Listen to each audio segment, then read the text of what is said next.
Good morning, recruiting junkies. How you doing? I hope you're well.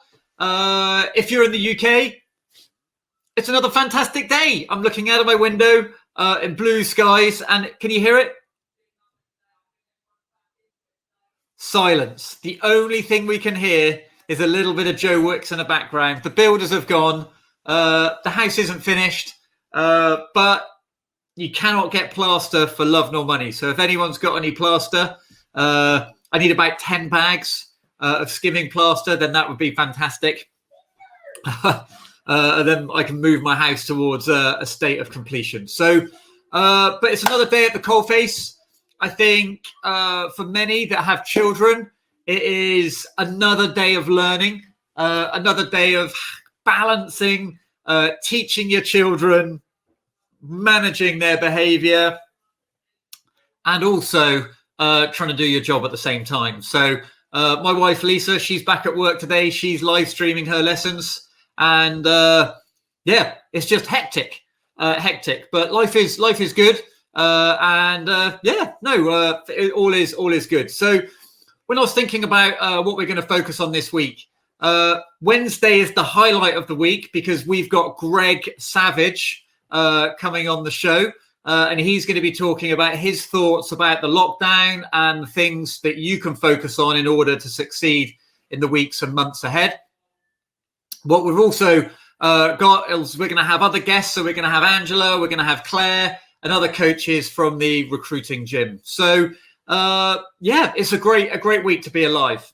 Now, some of you may remember last week on Thursday, I was answering the question, what do I do? I'm furloughed, but I still want to recruit. Well, you can't recruit, but what you can do is focus on your personal brand. One of the really important aspects of being a recruiter in today's market and the situation we're in today is that it's a time to be more visible, not less visible. Building your personal brand is something that we often leave to the back burner. The only personal brand we've got is I'm recruiting for this. I'm recruiting for this. Do you have any candidates? Do you have any candidates? Are you looking? Are you looking? When we're in a situation where no one's recruiting, when we're in a situation where no one's recruiting or very few people are recruiting, we've got a bit more time. We've got a bit more time to think about what we can do to grow our online presence. And what that means is just thinking more about what your audience is interested in on a day-to-day basis. The challenge I gave you last Thursday was to firstly identify the key client groups that you're looking to build relationships with. So this might be the companies where they're working. It could be the industries where they're in. And then the next step was trying to work out what are their interests at the moment? What are the challenges that they're having? So almost a guaranteed need for leaders at the moment is managing remotely, engaging your team through lockdown. There'll be other industry trends where there's issues. So there'll be big issues in retail. There'll be big issues in the restaurant trade. There'll be big issues in financial services, in professional services, more than you can think about. So we've got the industry issues. That's where their company exists, and then you've got technical industry issues. So what are the peculiar issues for accounting firms? What are in the accounting industry? What are the peculiar issues in the marketing industry? What are the peculiar issues within the IT industry?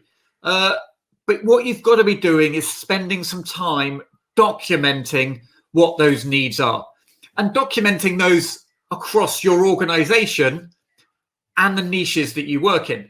One of the best things about working in an organization that's a specialist and you're surrounded by 5 or 6 people that are doing the same thing is that you can all contribute to this. You can all contribute to this.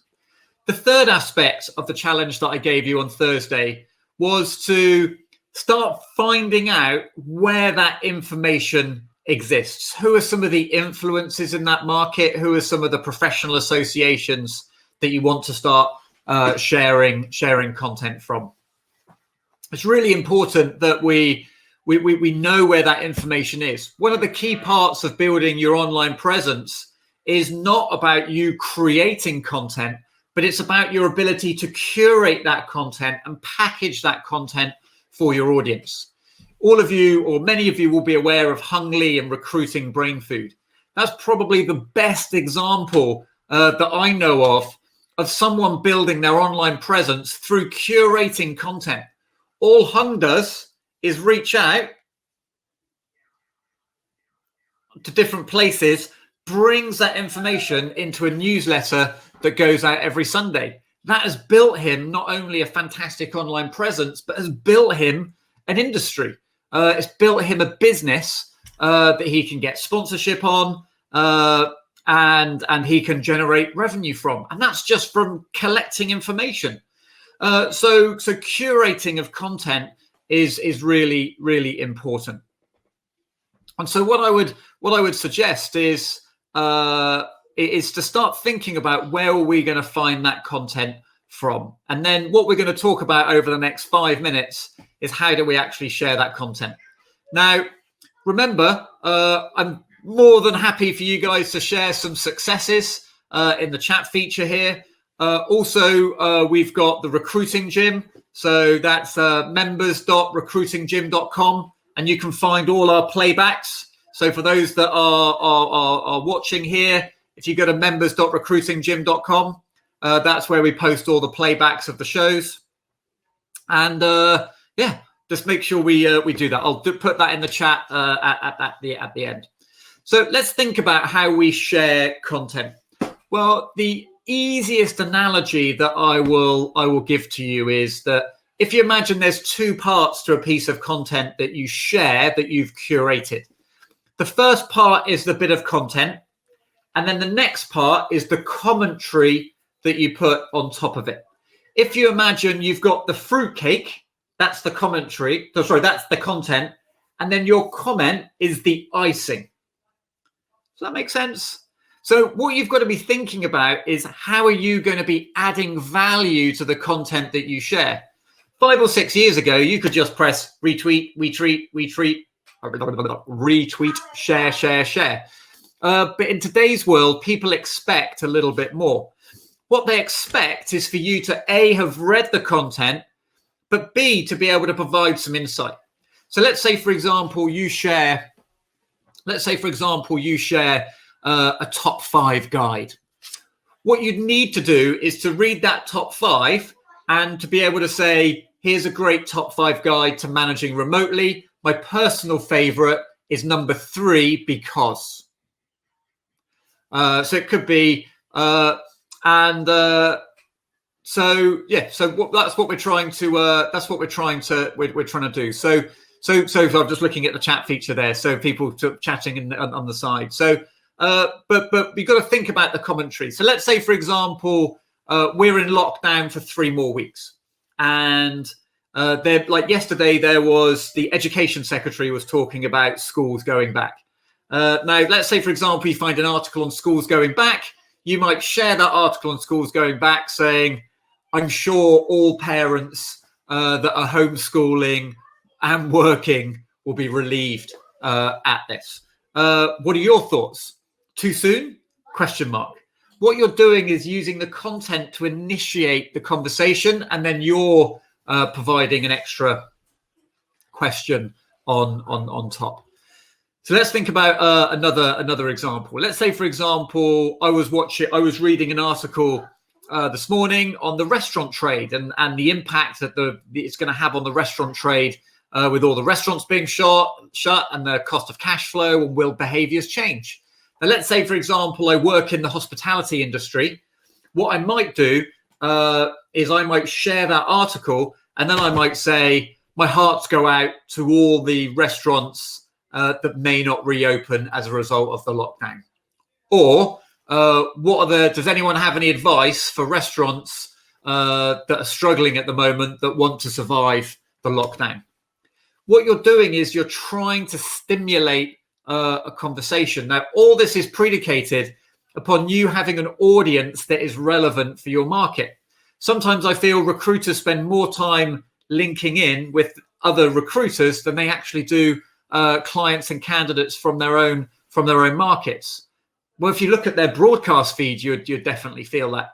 So what you've got to be thinking about is what is going on in that industry. What is going on from a leadership perspective. Now, if I think back to my early days as running my own business and thinking about how I was going to share these things, I got really nervous that what would happen if no one commented. But what happens if people think I'm bad? Well, there's a few things to think about. First thing is you can reassure yourself that anything you post, whilst it exists forever in the internet, on that person's on your contacts feeds, it disappears quite quickly. So if you post something and it sinks without a trace, that's fine. Also, bear in mind is that there's a sort of a hierarchy of how much engagement a content gets. So let's say, for example, shares is the highest level of engagement. So when someone sees a post and then they share it, that's a very high level of engagement on LinkedIn. When someone comments, that's the next level of engagement. When someone likes it, that's the next level of engagement below that. But there's a massive level of engagement where someone has seen your post and read your post, but didn't engage at one of those higher levels.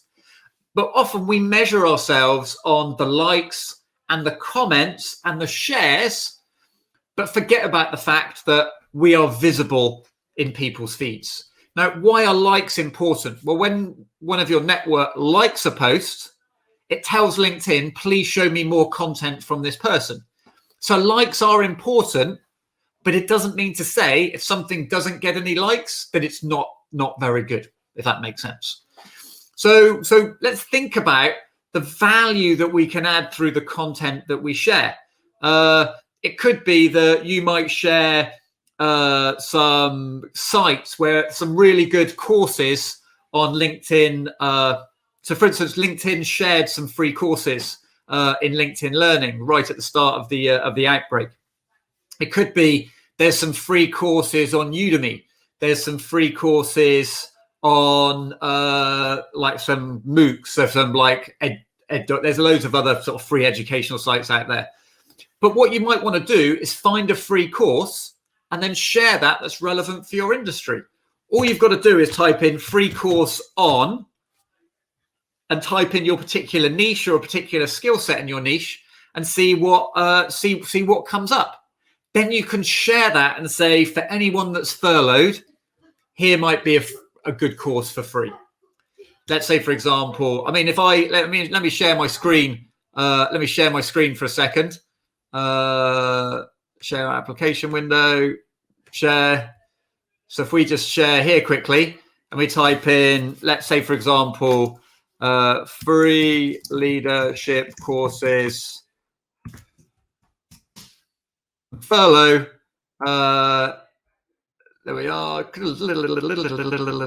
Right, training whilst furlough, build.uk. So let's say, for example, this is obviously in the construction industry. So if there's anyone that's a construction worker, what you've got here is access to e-learning from there. So it's not that big of a deal. What we've got to be doing, is really thinking about sharing content that we think will engage our audience. Remember, the tip that I'm doing today is for those that are furloughed and those that are still in work. But it's about thinking about your audience. That is what we should be obsessing about every day. Your goal and challenge for today is to share one piece of content with your network. That could be you share it on LinkedIn. It could be that you share it over an email update. Why don't you make it educational? No one's going to give you a hard time for sharing something educational or a course. Look up LinkedIn Learning free courses and take those links and then reshare them. tag LinkedIn in, they'll give you more LinkedIn love, almost certainly. But think about your audience, think about the challenges they're having today, and then think about how you can help them going forward as well. I will see everybody soon. Join me in the recruitinggym.com, where I'll be posting content. We're doing webinars for our members on a day-to-day basis. And if you are a leader and you want help over the next 12 months, Angela Cripps and I are doing our leadership and management program that's going to start in the next sort of week to 10 days. We've got a monthly offer to help those that are don't want to pay it all up front. But if you think you're going to need help in building a successful business and running a successful team over the next 12 months, Angela and I are here to help you. So we'll see you soon. Take care now. Bye.